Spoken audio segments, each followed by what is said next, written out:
hakikisha unajitamkia haya maneno kila siku, na ninakuhakikishia Mungu atakuwa anakushangaza sana. Sasa chukua Biblia yako na notebook nikuelekeze. Jengea desturi ya kuwa unajitamkia haya maneno mara kwa mara, ikiwezekana kila siku, na utakuwa unauona mkono wa Mungu. Sasa chukua Biblia yako, fungua Isaya 60:1. Inasema, inuka uangaze, maana nuru yako imekujia. Isaya 60:11 inasema, malango yako yatakuwa wazi daima, wala yatafungwa. Ili nini?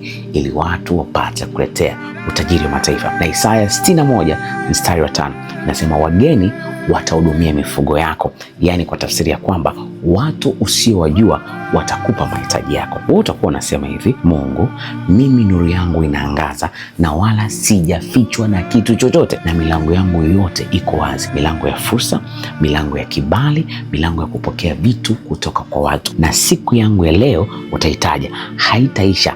Mimi nitapokea vitu vizuri kutoka kwa watu. Unaweza ukataja fedha, kazi, fursa, chochote ambacho nataka, na tutasema na hivi vitu Mungu atavipitisha kwa watu nisiowategemea. Kwa hiyo Mungu, ninategemea kupokea vitu kutoka kwa watu sawa sawa neno lako. Isaya 61:5. Uhai na kifo vipo kwenye nguvu ya ulimi, na wale waupendao watakula matunda yake.